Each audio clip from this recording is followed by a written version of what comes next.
This wasn't just a game. This was a war zone, fueled by pure hatred. This wasn't sports. This was a vendetta, a score that had to be settled, and it wasn't going to be pretty. On June 17th, when the Indiana Fever faced the Connecticut Sun, the air in that arena wasn't just electric with competition.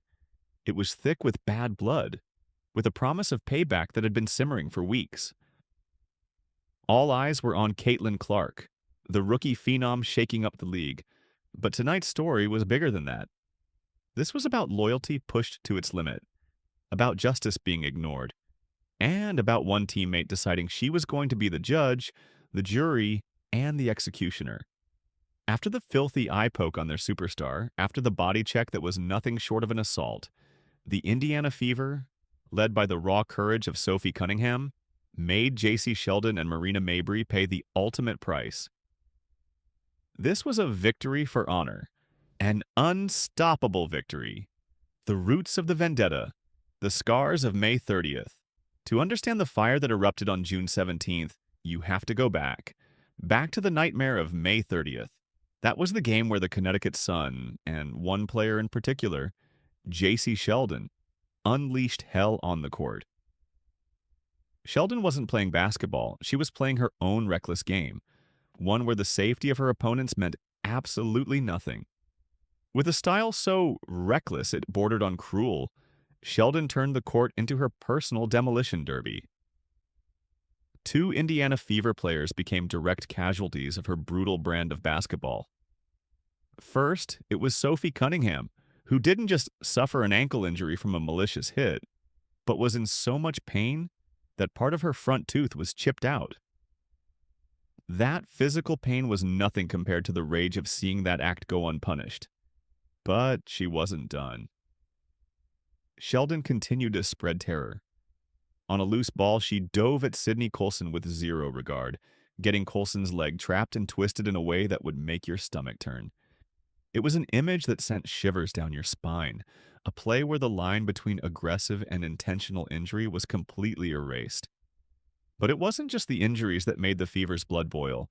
It was the deafening silence from the officials. Where were the refs? They were ghosts.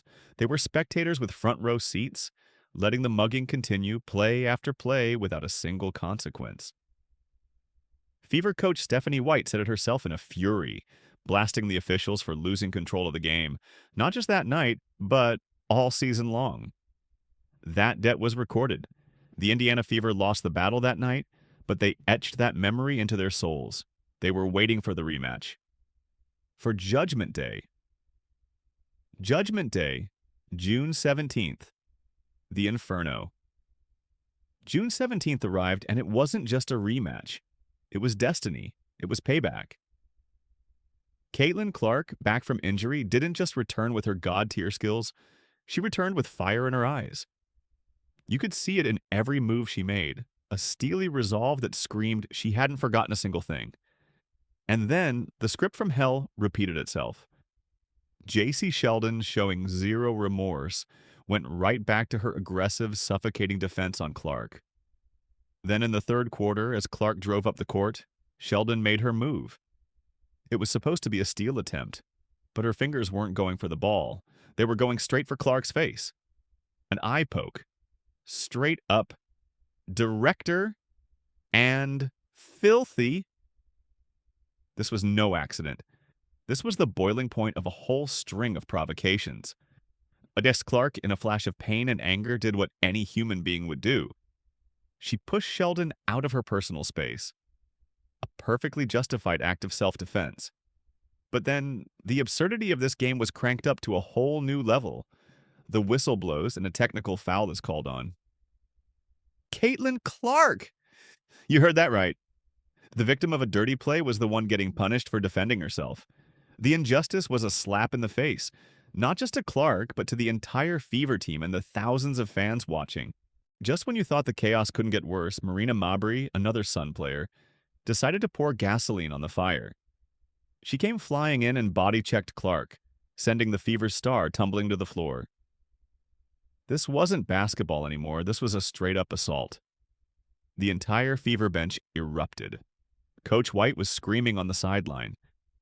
The refs, after a long, slow-motion review, came back with a decision that was beyond belief. Technical fouls for Clark, Mabrey, and Tina Charles, and a flagrant one for the instigator, Sheldon. Nobody was ejected. Justice, once again, was denied.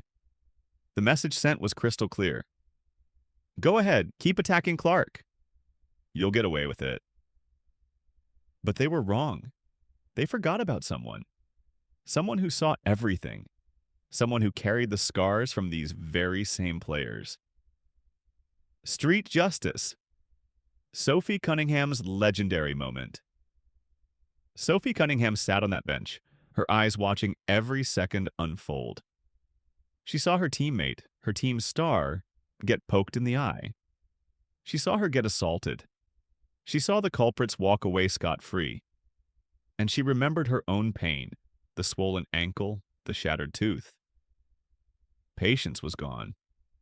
If the refs wouldn't deliver justice, she would do it herself. In the final minutes of the game, with the Fever holding a safe lead, destiny gave her the chance. J.C. Sheldon had the ball and was driving on a fast break. Cunningham ran stride for stride with her. For a split second, time stood still. This wasn't about the score anymore. This was about honor. Cunningham did what the entire Fever team and their fans had been silently begging for.